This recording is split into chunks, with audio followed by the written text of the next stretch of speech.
Greetings, Doctor. My name is Anthony Chong, and I'm the team leader for Group SwiftBit, which group member consists of me, Liana, Kinke, and also Halim. Now, I would like to explain on the navigation function inside our SwiftBit RoboKar code, which is a crucial function to ensure that our RoboKar will actually constantly move forward and propagate throughout the lines that have been found inside the specific predefined track. For case 0 wise, since its binary is consists of 0, 0, 0, hence, during this place, if there is no line have been detected, the robot will actually move slightly backward to search for the line again. Hence, there's a reason why we put negative low speed for both robot left and right wheel. For case 1, since its algorithm in binary is 001, hence the line will be only detected if it's on left side. The robot will turn left by reversing the right wheel and speeding up the left wheel to actually ensure that specific robot actually able to propagate to the right side.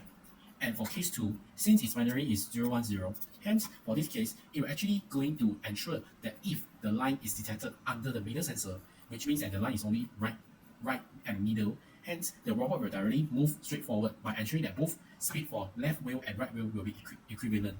And for case 3, since it's 100, hence if the line is slightly to the right, the robot will move slowly forward while correcting to the left. This is why case 3 has been predefined for both robot speed of right and left to be low speed. And for case 4 wise, in this situation, if the line is on the left sensor, the robot will directly turn right. Hence, the robot speed of right wheel will actually need to be higher than the left wheel to actually ensure that the robot will actually able to move right way. And for case 5, since this robot has only detected on both left and middle sensor detected on the line, the robot will still moving forward. This is to ensure that if there is slightly curving, slightly left forward, the robot will still ensure that the wheel for both left and right way will actually going to move at an equivalent speed, which is moving forward. Lastly, for case 6, it will actually ensure that if the line is on the left and the middle is off way, this will actually ensure that the robot will actually make a sharper right turn by reversing the left motor to actually ensure that the robot will actually going to move sharper right to ensure that the robot will not going to be deviated from the track. That's all from me regarding the basic explanation on the propagation and navigation of the robot when there is line detection. I will pass to the next person. Salam and good day, Prof. My name is Eng. Now I will explain how the RoboKar successfully detect and pass a square junction after avoiding the obstacle.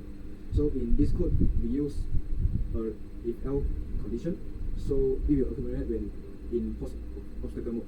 So we define a flag underscore OBS, which means after detect the obstacle. And we use if-else statement. So if the RoboKar detects 7, which means the 3 black line, so which means in binary is 111, so it will increment the accumulator. So else it will not increase the accumulator. And we also put a condition, so if line value is equal to 7 and then the accumulator is larger than 2, it will increment the checkpoint. So we define a checkpoint at here, and then the accumulator will be equal to 0. So it will affect our switch case. So in case 7, so if the checkpoint is larger than 1, the RoboKar will turn left, and else if the checkpoint is larger than 3, it will go straight.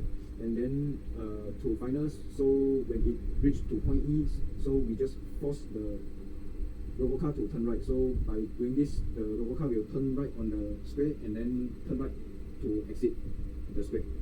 So that's all for me. Thank you. I'm Hanim. Now I'll be presenting the collision handling by our RoboKar.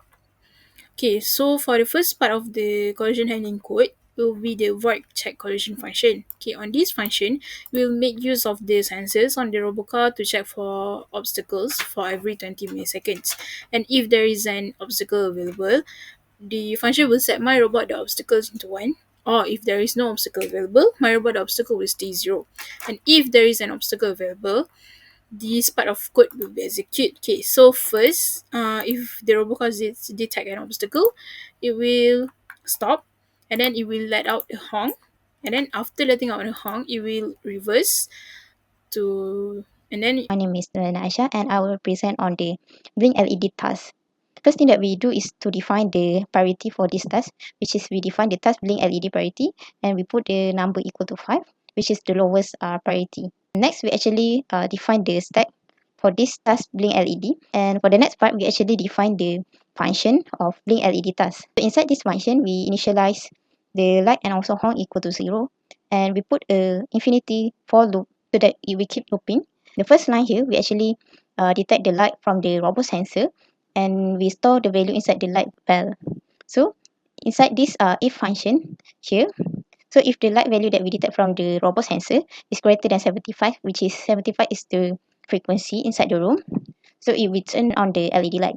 And also it will check if the robot haven't honk, and then the robot will honk, and also the value returns into 1 to ensure that the robot car is not going to honk again. Next, if the light is equal to true, then the robot will toggle the LED. And for this task, we actually put the value performed in 50 milliseconds. Lastly, in the main function, we also add another line here for the robot to turn off the LED when we start the robot at the first place. Let's see the result in the next part.